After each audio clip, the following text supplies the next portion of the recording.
सुधीर ने आवाज लगाई, अहू, टिकट बुक हो गया है, आज रात 11 बजे की फ्लाइट है। उसने टिकट अहाना को पकड़ा दिए। अहाना टिकट उलट पुलट कर देखने लगी। अहू, जाना जरूरी है क्या? उसने उसके चेहरे पर नजर टिका दी, जैसे कि उसे सिर्फ ना ही सुनना था। माँ की आखिरी इच्छा पूरी करनी है, वह भारी मन से बोली। जयपुर में ऐसा क्या बाकी रह गया था माँ का? मैं साथ चलूं? नहीं, माँ ने यह काम मुझे सौंपा है, इसलिए अकेले ही जाना है। तुम पैकिंग कर लो, मैं एयरपोर्ट ड्रॉप कर दूंगा, सुधीर कहकर चले गए। माँ को गुजरे अभी 3 महीने हुए हैं। उनके जाने के बाद घर मुरझा सा गया है। माँ क्या गई, घर की रंगत ही चली गई। माँ भले ही कम बोलती थी, मगर वे घर की रौनक थी। सुधीर ऑफिस में देर रात तक काम करते हैं। मैं थक कर ऑफिस से घर लौटती तो माँ चाय की प्याली के साथ तैयार मिलती, मेरे हाल चाल पूछती, हम साथ साथ खाना बनाते, बातें करते। कभी लगा ही नहीं कि वे मेरी माँ नहीं, सास हैं। इतना लाड चाव तो खुद मेरी माँ ने भी नहीं किया था। अक्सर मेरी मम्मी माँ को डांट कर कहती थी, आपने जरूरत से ज्यादा प्यार करके मेरी बेटी को बिगाड़ दिया है। मुझे गले लगाते हुए माँ बोलती, आपकी बेटी तब तक आपकी थी जब तक आपके घर में थी, अब तो मेरी बेटी है, और है भी बड़ी प्यारी। मैं तो इसे लाड दुड़ा क्यों ना करूं? अपनी खुशनसीबी पर गुमान हुआ था मुझे। एक बार सुधीर ने बताया था, जब उन्होंने पहली बार मेरा जिक्र घर में किया था, पापा बौखला से गए थे। उन्होंने बिना कुछ सोचे समझे मेरी पसंद को सिरे से नकार दिया। माँ की बदौलत ही पापा तुमसे मिलने को राजी हुए। फिर क्या हुआ सुधीर, पापा मुझसे मिलकर खुश हुए ना? अरे नहीं, तुम्हारे दबे रंग के कारण पापा ने मना कर दिया था। तब माँ ने पापा को समझाया, रंग रूप कद काठी स्वभाव खानदान से ऊपर सबसे बड़ी बात है कि मेरा बेटा उसके प्रेम में है, और वह मेरे बेटे से प्यार करती है। बहुत ख्याल रखेगी मेरे बेटे का। खाक ध्यान रखेगी। 2 दिन बाद उतर जाएगा ये प्यार का भूत, पापा ने कहा। प्रेम कभी खत्म नहीं होता। यह तो एक ऐसा रंग है जो दिन ब दिन गाढ़ा होता है। प्यार ईश्वर का दूसरा रूप है। एक बार जो उसके रंग में रंग गया, उसे किसी और रंग की जरूरत नहीं रहती। माँ पापा से लगातार तर्क वितर्क करती रही, उन्हें तब तक मनाती रही जब तक उन्होंने शादी के लिए हाँ नहीं बोल दिया। पहली बार ससुराल में जब कदम रखा, तब माँ ने मुझे मुंह दिखाई में अपनी दोस्ती गिफ्ट की। हम दोनों सास बहू नहीं, दोस्त सहेलियां बनकर रहेंगे। यह एक अनोखी मुंह दिखाई थी। मैंने कभी इस बात की कल्पना भी नहीं की थी कि मेरी सबसे अच्छी सहेली मेरी सास होगी। एक दिन अचानक पापा हम सबको छोड़कर चले गए। माँ अपने खोल में सिमट कर रह गईं। बहुत दिनों तक वे चुप सी रहीं, फिर धीरे धीरे जिंदगी में लौटने लगीं, मगर पूरी तरह नहीं लौट पाईं। वे अक्सर पापा के साथ बिताए पलों को याद करती। माँ ने मुझे अपने जीवन के हर छोटे बड़े अनुभव का राजदार बनाया था। गुड्डे गुड़ियों के खेल से लेकर मेरी शादी तक के तमाम किस्से माँ खूब सुनाती थी। मुझे गुमान था कि मैं माँ के मन के सबसे करीब हूँ, उनके बेटे से भी ज्यादा। मैं इसी मुगालते में रहती यदि माँ अपने आखिरी दिनों में मुझे ये ना कहती, अहाना, अनारगढ़ जाकर उसकी सलामती का दिया जरूर जलाना।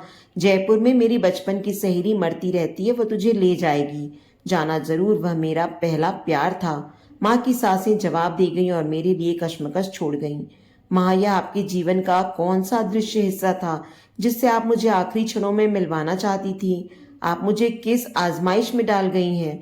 जिस किस्से को आपने कभी अपने अधरों से बाहर नहीं आने दिया, उसे आप अपने साथ ही क्यों नहीं ले गई माँ? सुधीर आपसे बहुत नाराज है। कितना फक्र था उन्हें आप पर। वे आपको ईश्वर का दर्जा देते थे, और अब ना जाने कितनी शिकायतें हैं आपसे। वे आपको फरेबी कहते हैं। आपने पापा के साथ धोखा किया। माँ, मेरा मन नहीं मानता कि आपकी जिंदगी में पापा के अलावा कोई और पुरुष था। मैंने देखा था, आप पापा की हर छोटी से छोटी जरूरत का ध्यान रखती थी। कभी किसी बात पर आपने बहस भी की हो ऐसा मुझे याद नहीं पड़ता। पापा भी तो आपकी हर बात को तवज्जो देते थे। आप दोनों मेड फॉर ईच अदर थे। आप दोनों की केमिस्ट्री देखते ही बनती थी। आप दोनों के दाम्पत्य जीवन की लोग मिसालें देते थे। आज आप पर खुद गर्जी का आरोप लगा है। क्यों माँ? मैं सच जानना चाहती हूँ। और जैसे माँ तक मेरी मौन आवाज पहुंच गई। उस दिन माँ का कमरा साफ करते हुए मुझे उनकी डायरी मिली। उत्सुकतावश पहला पृष्ठ खोला, लिखा था, आज कुछ कहने का मन है। बस इतना ही लिखा था, बाकी पूरा पृष्ठ कोरा था, बिल्कुल माँ के मौन की तरह। दूसरे पृष्ठ पर लिखा था, आज भी तुम्हारा इंतजार है। डायरी के हर पन्ने पर इसी तरह छोटी छोटी लाइन लिखी हुई थी, जो कि मेरी जिज्ञासा को और बढ़ा रही थी। यह कैसी कहानी है जिसमें केवल माँ है, दूसरा कोई नहीं। आखिरी पन्ने पर लिखा था, आज मुसाफिरी खत्म और मंजिल के निकट मैं। शायद अस्पताल जाने से पहले माँ को अपनी मृत्यु का आभास हो गया था, तभी तो डायरी में बिना पति का खत छोड़ गई थी। लिखा था, मेरे प्रिय, आज सांझ का तारा कुछ ज्यादा ही चमक रहा है। नेह आज तुमसे मिलने तुम्हारे पहलू में आ रही है। अब इंतजार नहीं होता तुम्हारी साहिबा को, बहुत थक गई है। आज धरा से विदा लेने का दिन है। खुश हूं तुम्हें वहां से देख सकूंगी, जिसे देखना यहां से कभी नसीब नहीं हुआ। देखो ना, आज आसमान कितना साफ है, जैसे मेरी राह तक रहा हो। आज रुत बड़ी सुहावनी है, आज बंधन से मुक्त होने का दिन है। आखिरी बार इस कमरे को निहार लेना चाहती हूँ। तुम्हारी होने के लिए अपना सब कुछ यहीं छोड़कर एक कोरा मन लेकर आ रही हूँ। अलविदा, तुम्हारी अपनी वसुंधरा। नीचे लिखा था, अनारगढ़, मुझे माफ कर देना, इस बार आने में असमर्थ रही। मेरी सांसों ने मेरा साथ छोड़ दिया। मेरे साहिब की सलामती अब तेरे हाथ में है। खत पढ़कर मैं निशब्द हो गई। इतना गहरा और निश्चल प्रेम, माँ आप अव्यक्त कैसे रहीं? माँ आपकी बातें समझ से बाहर हैं। मैं जिस माँ को जानती थी उस माँ से अलग आपका ये कौन सा रूप है? माँ, मैं आपके अतीत में दफन इस राज का हिस्सा बनना चाहती हूँ। नैतिक अनैतिक से परे जाकर मुझे आपका प्रेम किसी अजनबी पक्षी की तरह लग रहा है, जो कुछ देर आपकी मुंडेर पर ठहरा होगा फिर उड़ गया। माँ, आपने इस प्रेम को सहेज कर कैसे रखा? माँ, आपके जाने के बाद मेरी दुनिया बहुत उदास हो गई है। आपकी बेहद याद आती है। वीरान सा घर, उदास सा सोफा, मायूस खिड़कियां और हर ओर जिंदगी से तालमेल बिठाने की जद्दोजहद। उफ, आप थी तो सब सरल था, सहज था। अब चारों तरफ अफरा तफरी है। सुधीर पगला से गए हैं। उदास घर और सुस्त पड़ी दिनचर्या। इस घर को अपनी लय में आने में वक्त लगेगा। माँ, दीवार पर टंगी इस तस्वीर में आप पापा और सुधीर के साथ मुस्कुरा रही हैं। मैं नहीं जानती थी कि इस तस्वीर के उलट आपकी कोई और तस्वीर भी है। आपके जाने के बाद आपकी जिंदगी मेरे सामने एक नया अध्याय लिख रही है। कल तक मैं बेपरवाह थी, मगर आज मुझे संजीदा होना पड़ रहा है। इसकी शुरुआत कल के वाक्य से हुई। माँ, सुधीर ने मुझसे पूछा, क्या माँ के अतीत की तरह मेरा भी कोई गुमनाम अतीत रहा है? कोई अफेयर या प्रणय निवेदन या कोई अधूरा ख्वाब? मैं उन्हें क्या कहती? मैं चुप रही। माँ, आप इस घर में एक स्त्री जाति की प्रतिनिधि थी। आपके कारण आज मुझे भी कटघरे में खड़ा होना पड़ा। आंखें बंद करके भरोसा करने वाले सुधीर ने मुझे भी प्रश्नों की कतार में लाकर खड़ा कर दिया। मुझे याद है, आज भी आपकी 32वीं एनिवर्सरी थी। मैं आपके पारिवारिक समारोह में मौजूद थी। उस वक्त मैं सुधीर को जानती तक नहीं थी। मामा मामी के घर पर उन दिनों कंपनी के इंटरव्यू की तैयारी में व्यस्त थी। मामा जी ने कहा था, आहाना, कुछ अच्छा खाने पीने का दिल हो और कुछ एंजॉयमेंट करना चाहती हो तो चलो हमारे साथ, हम लोग पार्टी में जा रहे हैं। आपकी पार्टी जानदार थी। मुझे आपके द्वारा पापा जी को सालगिरह विश करने का तरीका अलहदा लगा। 32 वर्ष का साथ मुबारक हो साथी। मुझे 32 वर्ष हरा भरा रखने के लिए 32 वर्ष भर शुक्रिया। नेहर से विदाई के समय आपने बाबूजी से किया था वादा, इसे हमेशा खुश रखूंगा। इस वादे को निभाने का धन्यवाद।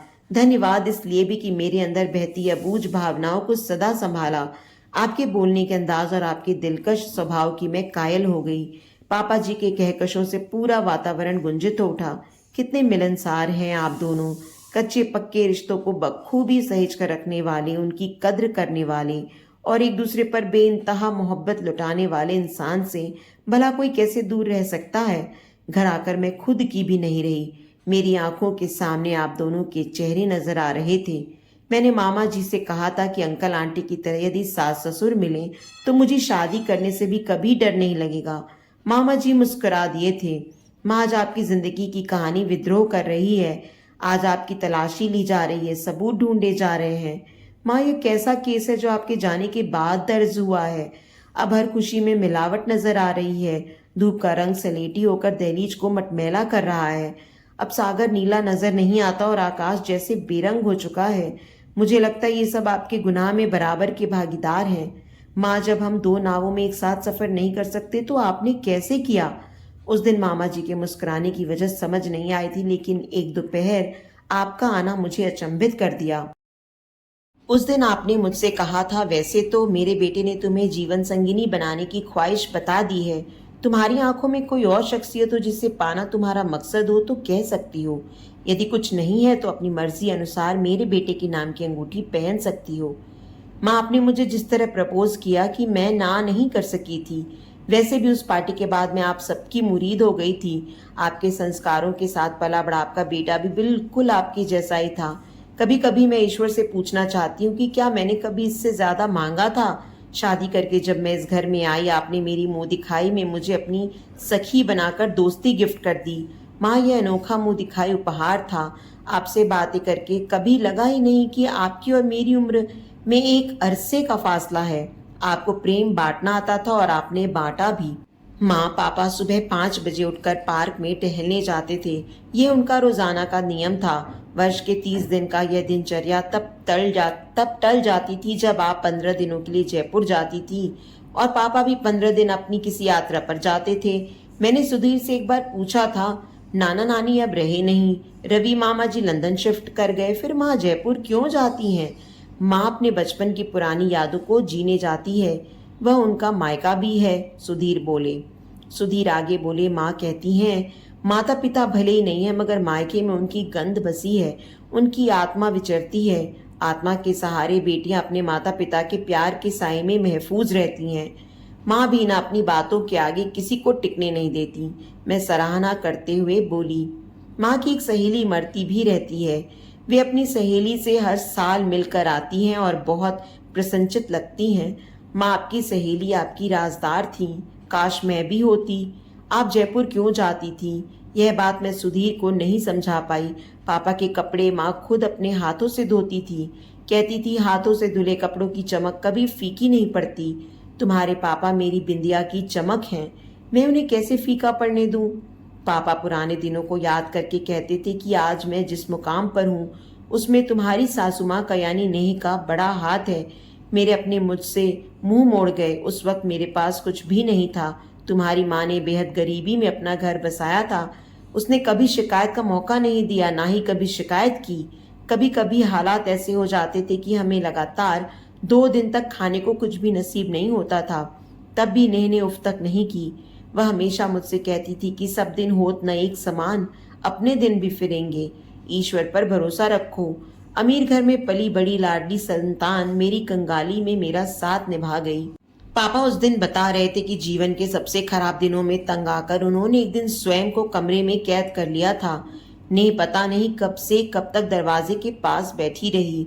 वह वहीं बैठी रहती यदि शाम को मैं दरवाजा नहीं खोलता। वह मेरे लिए प्रार्थना कर रही थी। उस दिन मेरी आंखों में उसके लिए प्यार और सम्मान का आयतन बढ़ गया। मैंने उस दिन उससे वादा किया था कि मैं तुम्हें सदा खुश रखूंगा। मैं जानता था यह ख्वाहिश अधूरी है, मगर उस दिन मैंने अपने लिए गलत फहमी पाल ली। इसी गलत फहमी के चलते मैंने उन दिनों से निजात पाई। अमीरी मेरे पास रेंगती हुई आई थी।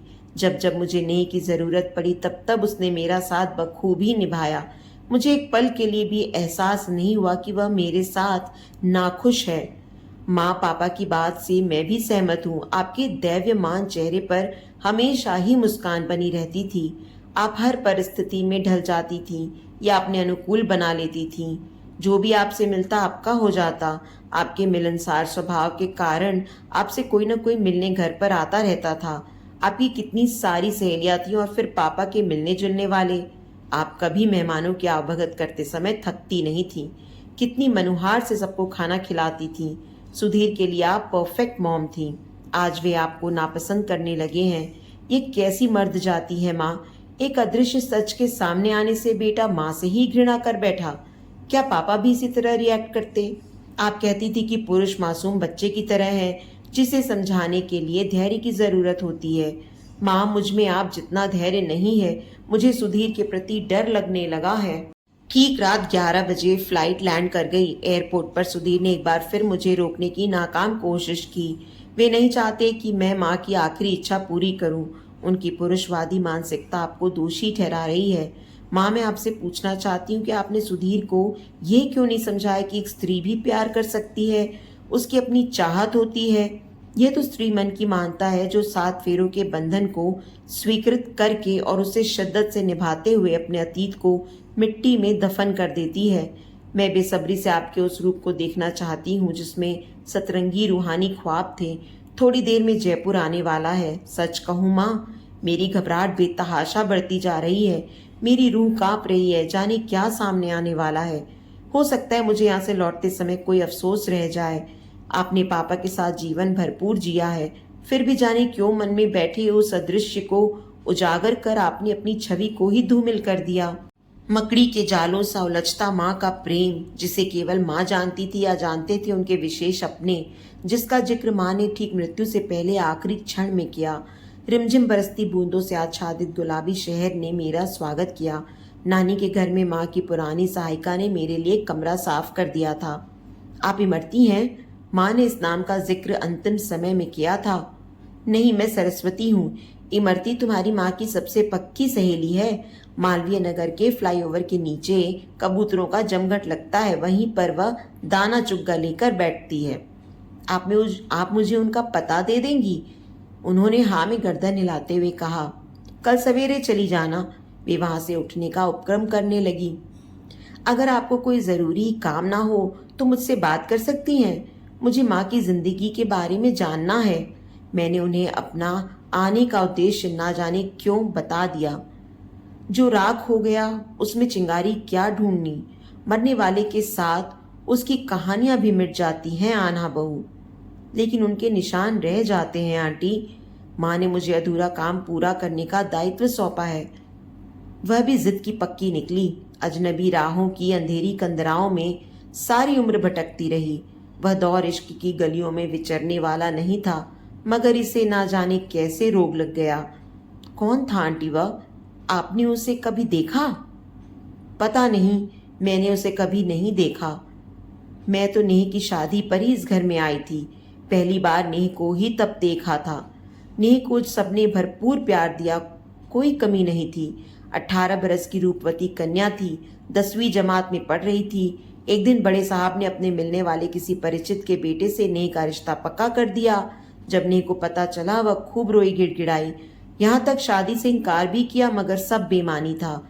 मैं आंटी को चुपचाप सुन रही थी। फिर क्या हुआ? क्या नाना जी ने माँ की बात मान ली? वह जमाना वादों और कस्मों की लाज रखने का था। स्त्रियों की इच्छा और क्या अनिच्छा, सब बेकार की बातें थीं। बड़े साहब अपनी बेटी के मोह को दरकिनार कर अपनी बेटी के साथ फेरे करवाने में जुट गए। आखिरकार रोती बिसूरती नेह बिटिया को ससुराल जाना पड़ा। एक बार जब शादी हो गई तो नेह बिटिया ने उसे पूरे मन से निभाया, अपने परिवार को पहली प्राथमिकता दी। साल में एक बार मायके की दहलीज पर आकर उसकी सलामती के लिए दिया जरूर जलाने जाती। इमरती और नेह की दोस्ती बेमिसाल थी। दोनों एक रूह दो जिस्म थीं। माँ के बारे में कुछ और बताइए आंटी। कैसा था उनका बचपन, उनकी गतिविधियां? अमीर माता पिता की इकलौती बेटी और बड़े भाई की लाडली बहन। पिता राज दरबार में ऊंचे ओहदे पर आसीन। समाज में रुतबा, नाम, इज्जत और पैसा बेशुमार। जिस चीज पर दिल आ जाता वह चीज नेह की हो जाती। समय रहते नेह की माँ ने नेह को गृह कार्य में दक्ष कर दिया। वैसे तो उस समय लड़कियों की शिक्षा का कोई महत्व नहीं था, मगर बड़े साहब ने नेह को पढ़ाने में कोताही नहीं बरती। गाहे बगाहे कब काम आ जाए। माँ का जीवन बड़ा ही दिलचस्प था। अरे हाँ, मुझे अब याद आया, मुझे कल इमरती से मिलने जाना है। माँ के पहले प्रेम से अभिवादन करना है।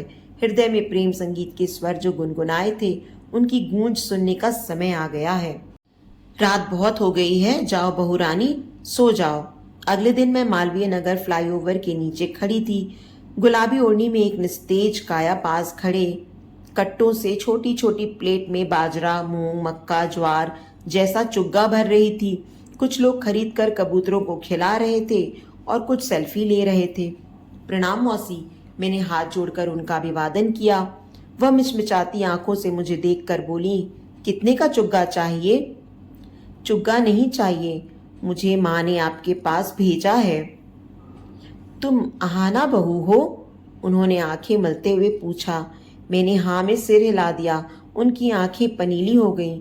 उन्होंने मुझे अपने अंक में भर लिया और देर तक सुबकती रहीं और ऊपर आसमान की ओर देखकर बोली, बड़ी जल्दी थी तुझे जाने की ने। अपने जज्बातों की पोटली को अपने साथ ले जाती। यहाँ तो तेरे अपने आहत होंगे। कोई आहत नहीं होगा मौसी। मैं माँ की अंतिम इच्छा पूरी करने आई हूँ। आपके साथ अनारगढ़ जाना चाहती हूँ। माँ की मुक्ति के लिए उन्हें तृप्त करना आवश्यक है। तृप्ति? वह वहां भी तृप्त नहीं होगी। सारी जिंदगी भटकती रही है। देह तृप्त होना चाहे तो समझ आता है, रूह को कैसे तृप्त करें। भावनाओं के रेगिस्तान में भटकता मन आत्मीय स्पर्श से शांत होता है। उसके मन की प्यास वही बुझा सकता था जिसके लिए वह अनारगढ़ आती थी। वहां सिर्फ एक अनछुई अनुभूति थी। कौन था वह?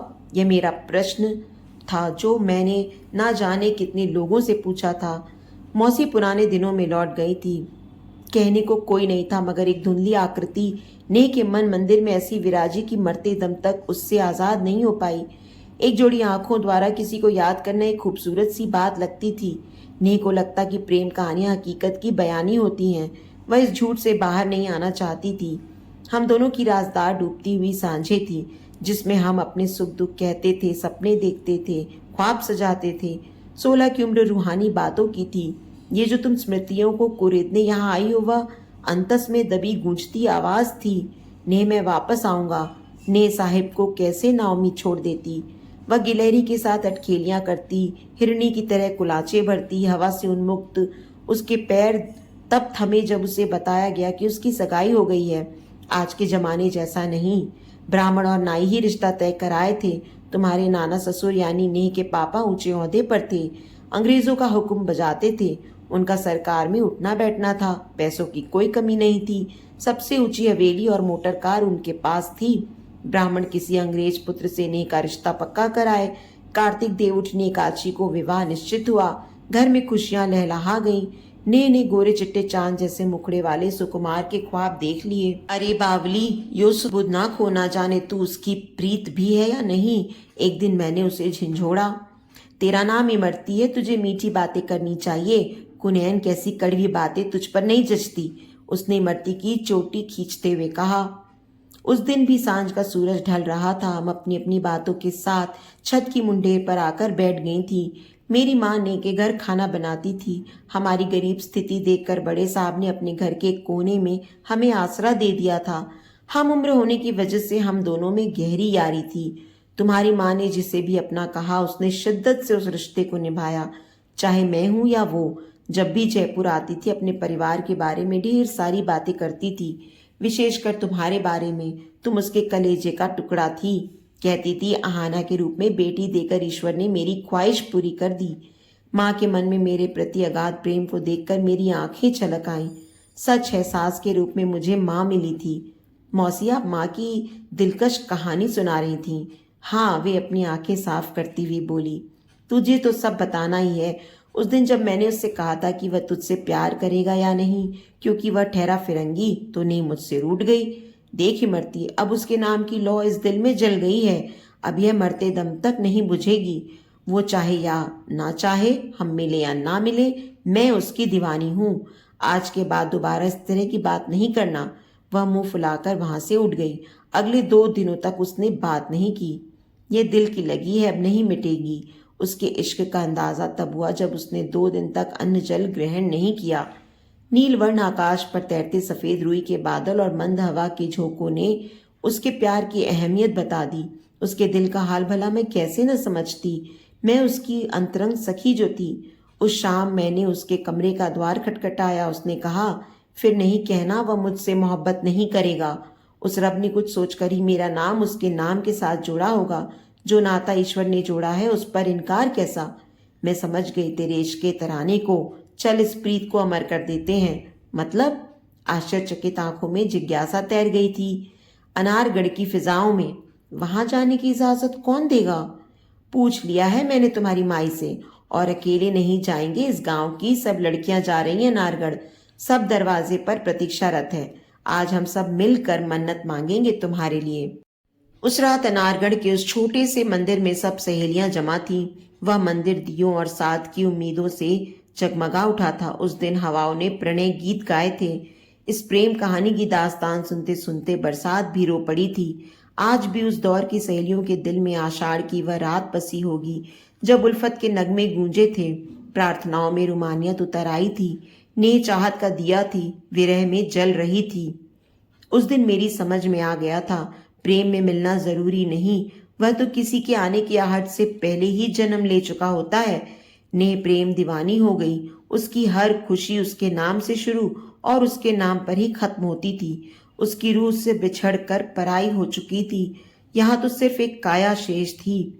मैं मौसी को दिल थामे सुन रही थी। वे माँ की अलहदा दास्तान सुना रही थी। उस दौर में मिलना तो दूर बिटिया, नाम तक लेना गुनाह समझा जाता था। उसे नहीं पता था कि उसके होने वाले पिया का क्या नाम है। वह उसे साहिब कहती थी। 16वें सावन में कदम रखने वाली नेह उसके लिए बौरा गई थी। उसकी देह के हर हिस्से में प्रेम बह रहा था। वह मीरा की तरह अलौकिक, निराकार और अदृश्य के प्यार में पड़ गई थी।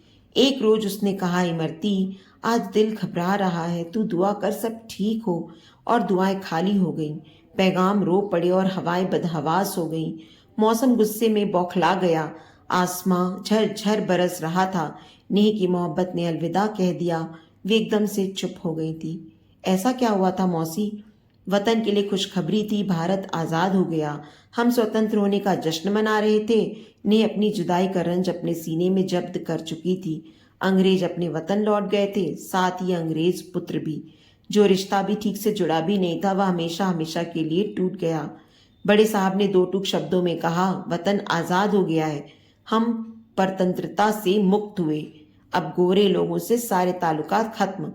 16 से 18 बरस की हो गई नेह। मन की कसक मन में दबाकर सांसों का बोझ उठाए जीवन जी रही थी। उसके लिए किसी खुशी का अब कोई मतलब नहीं था। एक दिन बड़े साहब फिर से नेह का रिश्ता पक्का कराए। किसी अंग्रेज दंपति का दत्तक पुत्र था जिसे वे यहाँ अनाथ छोड़ गए थे। लड़का पढ़ा लिखा है, अभी कहीं लिखा पढ़ी का काम करता है, थोड़े दिन में खुद का काम कर लेगा। नेह से कहा गया कि पिता की बात का मान रख लेना, उन्हें शर्मसार नहीं करना बिटिया। विवाह के दिन नेह ने मुझसे कहा था, 7 फेरों का मतलब यह कदापि नहीं है कि वह मेरे दिल से जा चुका है। मैं वैवाहिक रिश्ता पूरी ईमानदारी से निभाऊंगी, मगर मेरे दिल से उसे निकालना मेरे वश में नहीं है। मैंने उसे चाहा है, वह मेरी रूह में बसा है। मैं हर साल उसकी सलामती के लिए अनारगढ़ में दिया जलाने जरूर आऊंगी, और उसका यह क्रम उसकी सांसों के चलने तक टूटा नहीं था। दुनिया से जाने से पहले ही उसने तुम्हें यह काम सौंप दिया। क्या नेह बहुरानी को काम पर लगा दिया? वाकई माँ अद्भुत इंसान थी। पुरुष प्रेम में असफल होने पर स्त्री के पास चले जाते हैं या मधुशाला में ठहर जाते हैं। स्त्री अपने प्रेम को दिल के गुल्लक में सजाकर हमेशा के लिए बंद कर लेती है। मौसी, अनारगढ़ कब जाना है? आज ही चलते हैं बहू, आज पूरनमासी है। आज चांद पूरे शबाब पर होगा। पूरनमासी पर मंदिर में प्रणय गीत गाए जाते हैं। मानचित्र में दर्ज अनारगढ़ गांव की हरियाली से आच्छादित था। उसकी प्रकृति में सुकून था, हवाओं में गिटार बज रहा था। उसकी पगडंडियों को पता था कि वह प्रेम की नदी बहती है। वहां मौन भी गुनगुना रहा था। छोटे से गर्भगृह में स्थापित राधा कृष्ण की मूर्ति के सामने मैं हाथ जोड़कर खड़ी हो गई। मुझे दिव्य अनुभूति हुई। प्रणय का बिंदु बिंदु मुझे महसूस हो रहा था और नन्हा सा दीप पथ को आलोकित कर रहा था। जब मैंने दीप प्रज्वलित किया तब लगा माँ का ख्वाब मुकम्मल हो गया। दिए के सामने मैंने हाथ जोड़ दिए। माँ, आपकी चाहत अमर रहे। एक्सक्यूज मी, माचिस मिलेगी? मैंने पलटकर देखा, एक उम्रदराज व्यक्ति हाथों में घी का दिया थामे खड़ा था। माचिस नहीं है, आखिरी दिया सलाई थी जिससे मैंने दिया जलाया था। Okay, no problem. वह आगे बढ़ा और हाथ में पकड़े हुए दीपक को नीचे रख दिया। हवा के झोंके के साथ ही माँ के दिए की लौ हड़बड़ाकर उसके दिए में जा लगी। दोनों दियों की लौ एक होकर जगमगा उठी। हम दोनों ही हतप्रभ रह गए। पर्ण, तुझे तेरी साहिबा मिल गई। तेरी नेह तुझे मुबारक। वह अजनबी कंधे पर लटके हुए बैग को संभालते हुए आकाश में सफेद रुई जैसे बादलों के किसी कतरे को सैल्यूट करने लगा। मैं जड़ रह गई। पर्ण, तो पापा का नाम? माँ, पापा आपकी ये कैसी जुस्तजू थी? तो दोस्तों, उम्मीद करती हूँ कि आज की हमारी ये कहानी आपको दिल से छू गई होगी। अगर इस कहानी ने आपके दिल में कोई कोना जगाया हो तो प्लीज़ इस वीडियो को लाइक करें और इसे अपने दोस्तों के साथ शेयर भी करें। अगर आप हमारे चैनल पर नए हैं तो इसे सब्सक्राइब करना बिल्कुल ना भूलें। और हाँ, नोटिफिकेशन बेल को भी ज़रूर दबाएं ताकि हमारी अगली कहानी का अपडेट सबसे पहले आपको मिले। आपके प्यार और समर्थन का हमेशा इंतज़ार रहेगा।